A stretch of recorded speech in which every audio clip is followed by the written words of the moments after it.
dale like y suscríbete a nuestro canal. Somos Radio AM530. Construimos comunidad. Buscamos la verdad siempre.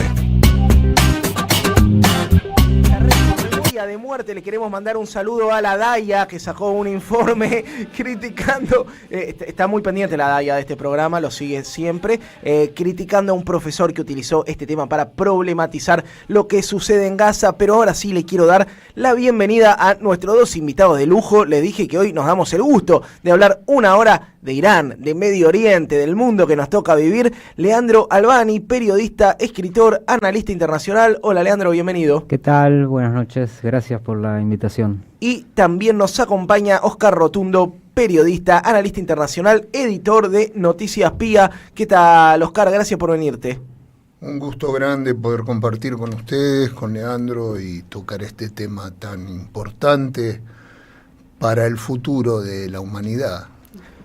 Bien, sí, para el futuro de la humanidad, realmente. Tremendo. Sí. Bueno, queremos arrancar con una especie de República Islámica del Irán para principiantes. Si tuvieras a mi sobrino de 15 años acá, Leandro, y le tuvieras que dar 3 o 4 líneas para entender qué es hoy la República Islámica del Irán y por qué ocupa este lugar de centralidad geopolítica, ¿qué le dirías? Bueno, la República de Irán es un país de mayoría persa, es una nacionalidad de Medio Oriente, hay muchas nacionalidades en Medio Oriente, es de mayoría persa, aunque hay otras nacionalidades en ese país, que tiene un gobierno, un estado muy particular, que se inicia en 1979 con la Revolución Islámica, y que, como decías vos, es una potencia regional, una potencia muy importante regional, con una producción, con una industria, con una producción, por supuesto, de hidrocarburos muy importante, con una población, creo que de 90 millones de personas más o menos, y que hoy en día está en el ojo del huracán de Medio Oriente, que en general en Medio Oriente el huracán está permanentemente dando vueltas por diferentes países, y bueno, con todo lo que estamos viendo estos días de ese enfrentamiento con Israel, también creo que ahí en este enfrentamiento Irán como Israel se está dando una puja hegemónica, ¿no? Entiendo que la República Islámica de Irán, uno de sus objetivos siempre fue esa expansión hegemónica de su ideología, de su proyecto, y Israel por otro lado también. Esto no lo digo yo, sino que está estudiado, se ha dicho muchísimas veces, y hoy se llega a este momento crítico, si se quiere, de dos potencias regionales en un enfrentamiento bélico, viendo cuál de las dos tiene más peso para la región. Oscar, te sumo a vos para algunos elementos de análisis. Si uno ve la historia del derrotero de la Revolución Islámica, en el 79 es la emergencia de una amplia unidad, ¿no? Estaban los islamistas, estaban los revolucionarios de izquierda, estaban los nacionalistas, había sectores laicos incluso. Finalmente se va consolidando la dirección de los ayatolás sobre el proceso de la Revolución Islámica del Irán. ¿Y por qué llega? ¿Cuáles son los condimentos temporales que hacen que el ataque de Israel llegue en este momento? A ver, tendríamos que pensar de que a partir del comienzo del siglo XXI empieza a aparecer, a visibilizarse a nivel mundial una transición entre factores emergentes. Esos factores emergentes hoy lo podemos visibilizar como los constructores, son los constructores de esto que llamamos la multipolaridad. ¿Qué desafía esta multipolaridad? Desafía al viejo patrón del dominio anglo-norteamericano que tenía una fuerte presencia en lo que es el atlantismo, ¿no? El siglo XIX y el siglo XX estuvo marcado por una fuerte presencia de Europa y Estados Unidos, sionismo mediante también, en lo que es el gran hegemón, que desarrolló y construyó el capitalismo en función de dos guerras muy importantes, que fueron la Primera y la Segunda Guerra Mundial. Paralelo a eso aparece como emergencia el bloque soviético, y ese bloque soviético constituyó con el socialismo un desafío para las pretensiones del desarrollo de ese capitalismo.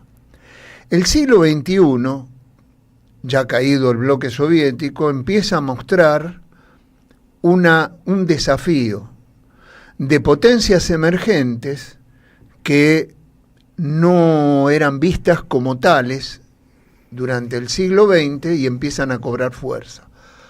Aparece China, aparece Rusia de la mano de Putin, aparece Irán.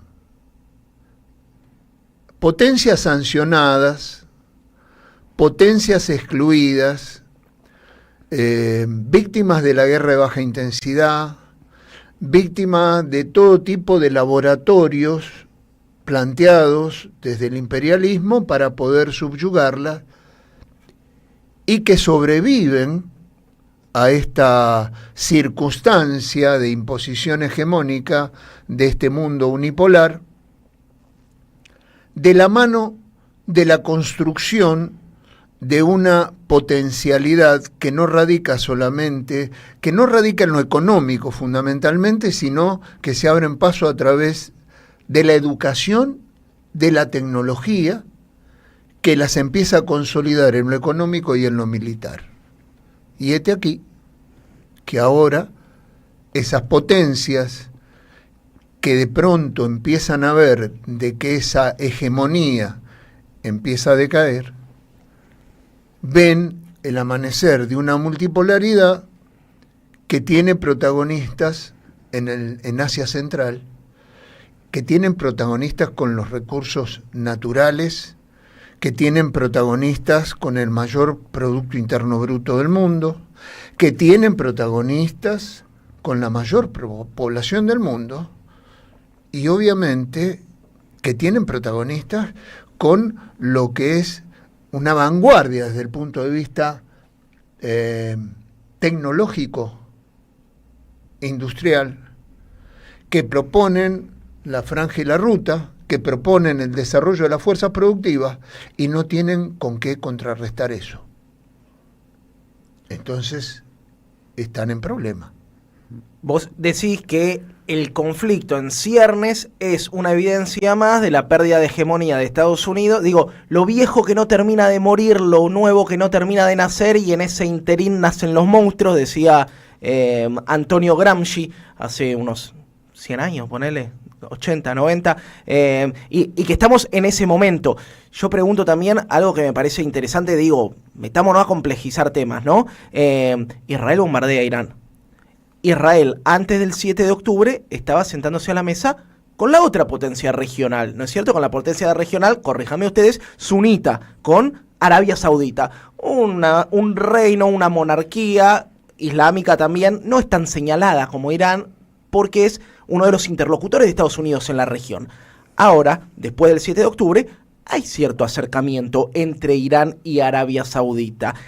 Mi pregunta es, ¿cómo juegan las otras potencias regionales? Porque uno piensa en Irán y claramente es un jugador grande en el partido, por lo menos en Medio Oriente. Pero uno también puede pensar en Arabia Saudita, uno puede pensar en un régimen como el de Erdogan en Turquía, un tipo que es un líder mano dura, un tipo fuerte que tiene metido un pie en Occidente y que tiene metido otro pie en Oriente, y que me parece que tampoco le cabe mucho que le bombardeen el país que tienen al lado. Sí, esto que decís de Turquía es súper interesante porque hay un hecho que me parece importante, fue importante periodísticamente, que fue la caída de Bashar al-Assad en Siria, ¿no? Yo lo considero importante porque ahí se movió algo, no por Bashar al-Assad o por el régimen del partido Baas en sí, sino por la presencia rusa e iraní en Siria, ¿no? Que fue muy fuerte. Fue muy fuerte, sobre todo rusa, ¿no? Y creo que en ese momento en que Rusia se retira de Siria, cae Bashar al-Assad, se retira Irán de Siria también, Estados Unidos encuentra la posibilidad de volver a avanzar sobre Medio Oriente, algo que por un lado lo venía haciendo a través de estas alianzas con monarquías del Golfo, con países de la región bastante serviles a Estados Unidos, pero creo que ve una posibilidad de avanzar mucho más sobre Medio Oriente frente a esto que decía Oscar, que el mundo, no de ahora, sino de hace mínimo 2 décadas, tiene movimientos tectónicos grandes donde aparece esta multipolaridad que le molesta tanto a Estados Unidos y a un Estado como el de Israel, ¿no? Y ahí, si bien recuerdo que en las noticias o en algunos análisis se mostraba a Turquía como la gran ganadora de eso, porque enfrentada a Bashar al-Assad, financiando grupos terroristas, yihadistas adentro de Siria, ahí no solamente considero que Estados Unidos avanza junto a Israel, porque son, bueno, aliados indiscutibles, sino que también ahí hay un temor en un gobierno como el de Erdogan, que ve la posibilidad de que esta escalada y este avance de Estados Unidos sobre Medio Oriente inevitablemente llegue a Turquía. Digo, hoy el gobierno de Erdogan y sobre todo algunos aliados que tienen el gobierno están viendo con muchísima preocupación que el próximo país es Turquía. Mirá. Digo, por eso están sucediendo algunas cosas en Turquía que no sucedieron hace 5 años atrás o 10 años atrás. Y después, este acercamiento que puede tener, como vos decías, Irán, con algunas monarquías del Golfo, sobre todo con Qatar, que ahí hay una relación mucho más estrecha, digo, creo que está tan inestable la situación en Medio Oriente, que en general es inestable, pero ahora mucho más, que yo lo tomaría bastante con pinzas, porque las monarquías del Golfo, sobre todo Arabia Saudita, siempre ha sido muy contraria o en realidad muy favorable a Estados Unidos y ni que hablar con Israel. Digo, hay muchos países de Medio Oriente y del Magreb, del norte de África, que han normalizado las relaciones con Israel. Pienso en el Reino de Marruecos. Tal cual. Un gran promotor del poder blando de acercarse a Israel de los países árabes, y ¿no? un gran comprador de armamento israelí. También. Y un gran colonizador de territorio, ¿no? Cómo todo termina mezclándose con todo. Pero creo que sucede esto, lo que te digo, lo que veo más interesante, si se puede ver algo interesante de civiles muriendo, de bombardeos masivos, es que hay un temor en Medio Oriente por este avance que yo considero que Estados Unidos vio la posibilidad cuando Rusia se retiró un poco del territorio, salió de Siria, y de alguna u otra manera vieron la posibilidad de avanzar. Hablábamos afuera del aire con Oscar también, el factor Trump. Total. Que es, yo al menos no tengo capacidad de decir qué puede pasar con un gobierno como el de Trump, que un día te dice algo y a las 12 horas te tiró 3 bombas, no sé, esas bombas terribles que tiran ellos, y al otro día salió como un desaforado por Twitter a decir a pedir la paz. A pedir la paz. Es bastante difícil de poder entender, digo, uno no tiene fuentes en el Pentágono o en la Casa Blanca, ¿no? Pero antes era un poco más sencillo ver cómo Estados Unidos se podía mover y ahora es medio difícil, ¿no? Es una incógnita, es una paradoja, Trump. No, yo decía, hablaba de la multipolaridad, pero también en este fenómeno, esa multipolaridad tiene cuerpo, tiene los BRICS, tiene cuerpo, tiene la Organización de Cooperación de Shanghái. Irán, miembro de los BRICS, recientemente adscripto, perdón que te interrumpa. Sí, no, y tiene esas contradicciones. Hablábamos de Turquía, miembro de la OTAN, pero al mismo tiempo esa OTAN, porque no podemos despegarnos también del conflicto de Ucrania, o sea, esta guerra de las 5 líneas rojas desde los 90, que ha sido violada por la OTAN y que provoca todo un mare magnum para la intervención de Rusia con su misión especial. También forman parte de esta desesperada posibilidad de meterse en Asia Central porque no tienen cómo que no sea a través de la guerra. Entonces, ¿qué es lo que ocurre? Cuando nosotros abrimos el panorama y vemos todo el mapa, vemos que también hay desarrollos corpóreos que involucran a las distintas naciones, la India, Pakistán, Afganistán, China y Afganistán, los chinos haciendo turismo en Afganistán, Irán y Arabia Saudita, Yemen desafiando a Estados Unidos y bombardeando a Israel, generando antecedentes históricos, porque Israel, que siempre pensó y siempre apostó a la ayuda de Estados Unidos para que le sacara las papas del fuego, claro. Y vemos que hay un montón de paradigmas que se han caído y que en realidad, en el marco de esta multipolaridad, hay una herramienta política que pone en discusión las relaciones formales entre los países porque prevalecen los intereses mirando hacia adelante. Vuelvo a repetir, ni Europa, ni Estados Unidos, ni Occidente tienen nada que aportarle al desarrollo de la humanidad. El mundo va para allá, no va para otro lado. Ahora, sí. Una pregunta. En ese marco que también describís, nuestro presidente parece obedecer a un paradigma viejo y toma una posición muy clara y muy tajante en el conflicto en favor de Israel, alineado con Estados Unidos, e inclusive, creo que informalmente, pero identificando a Irán como país enemigo. ¿Cómo creen que eso puede repercutir en la realidad argentina? Yo creo que permiso, ¿no? Pero sí. A mí me parece que, vos lo decías muy bien, aparece un elemento viejo, una persona que se apoya en una construcción económica, teórica económica, marginal, y que de pronto también no lleva la política que Trump pretende llevar adelante en Estados Unidos, pero se alinea con las cosas que Trump plantea y a contramano de la historia nuestra, de nuestra propia historia, pretende ser el rescatador de las necesidades del sionismo, que es una formación política también que viene del siglo XIX y que ha irrumpido a través de Gran Bretaña en Medio Oriente de una manera exógena y ahora se encuentra en graves problemas. ¿Por qué?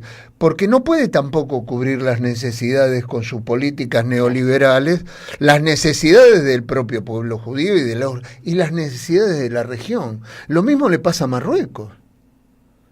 ¿Qué hace Marruecos en un África que empieza a despertar, que empieza a tener elementos disidentes de la vieja política colonialista y empieza a plantear una posibilidad al futuro que no tiene nada que ver con el colonialismo que le plantea su socio israelí? Ahora, te hago una pregunta por ahí, o una repregunta por ahí, lo voy a decir de una manera muy bestial.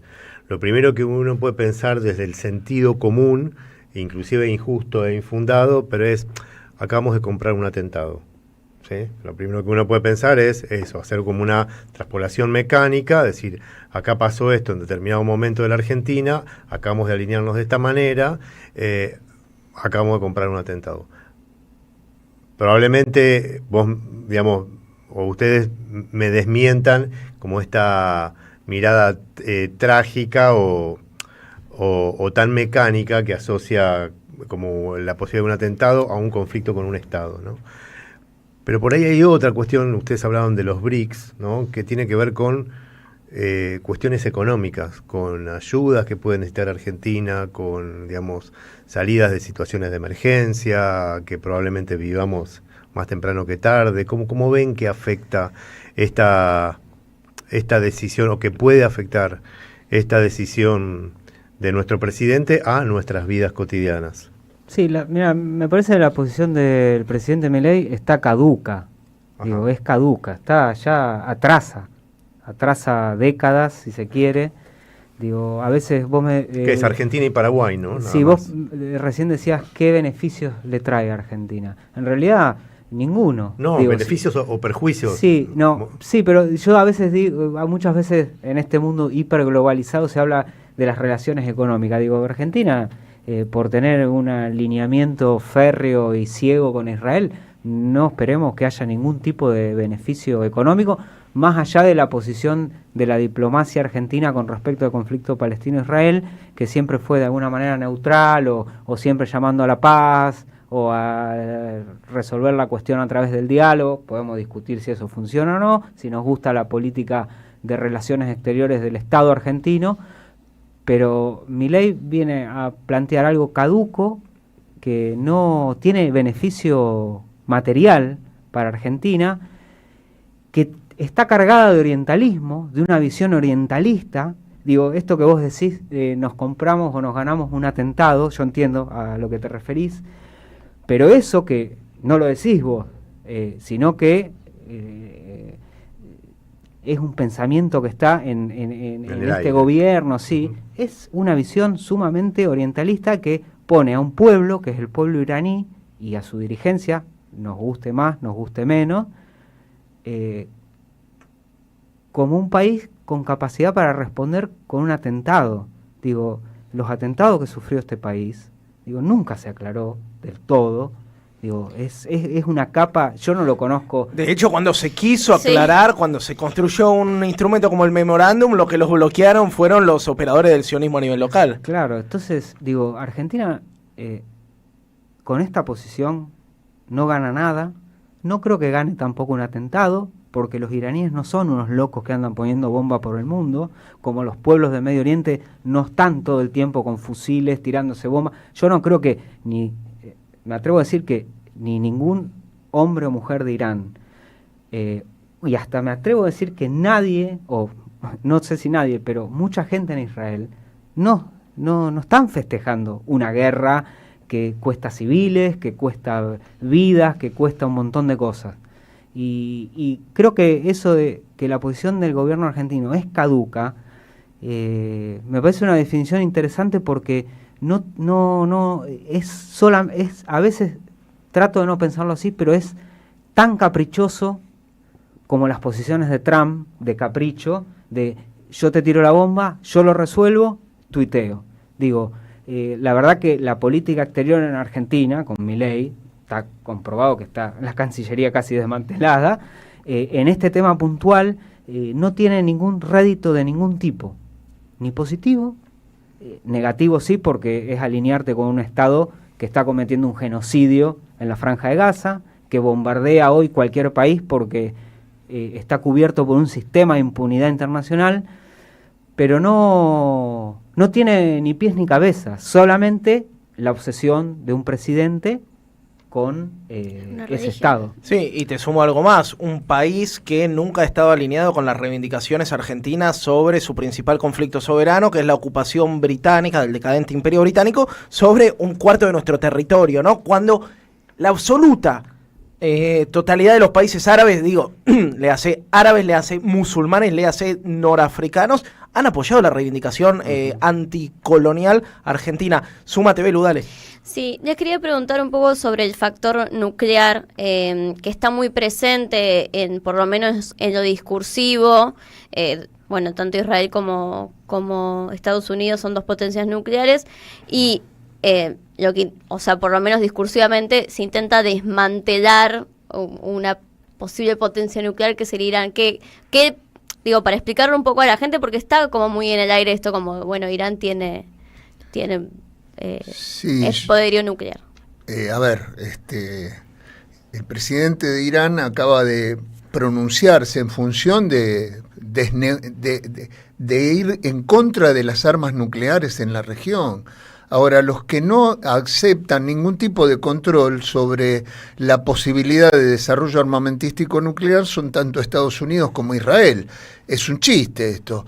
Quería, antes de que pasáramos a este tema que es interesante, adscribir a lo que dice Leandro de cómo atrasa esta política de Milei, que jamás ningún país musulmán vendría a ser un atentado a América del Sur, ¿sí? No somos la colonia más grande de israelitas o de judíos en América.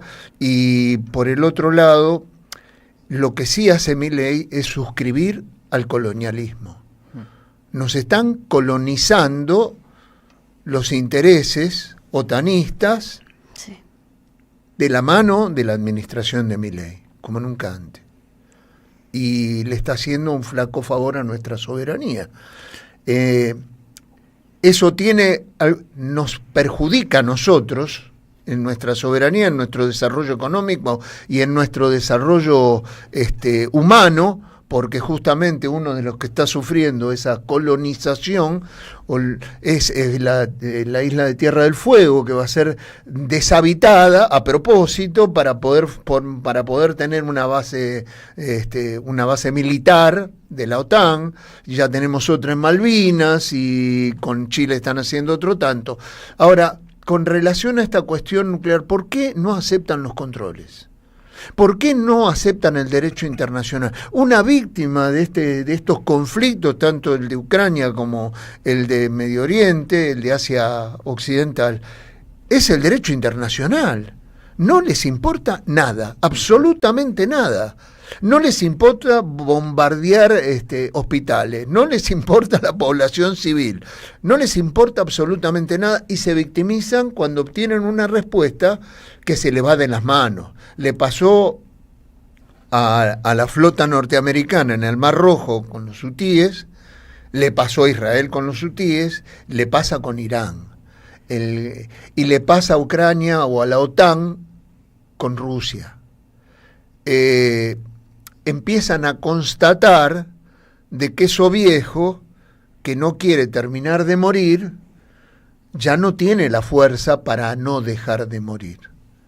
Y empiezan a darse cuenta que esto nuevo que están haciendo ya tiene la capacidad de poder discutir en otros términos las condiciones para poder arribar a un futuro de características diferentes, porque lo que se plantea en los BRICS, en la Organización de Cooperación de Shanghái, en la Organización de Seguridad que forman los ex países de la Unión Soviética, las reglas del juego son otras, las condiciones de discusión son otras. Por eso puede haber países que puedan antagonizar, como India y Pakistán, o China e India, y eso no lo lleva a una guerra, ni a bombardeo, ni nada por el estilo. Y cuando hay algo, enseguida se aplaca porque hay otros intereses de por medio.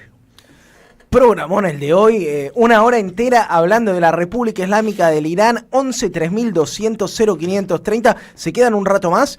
Después de la tanda seguimos charlando con dos grandes colegas, Leandro Albani, Oscar Rotundo, en esto que se llama ¿Y si sale bien?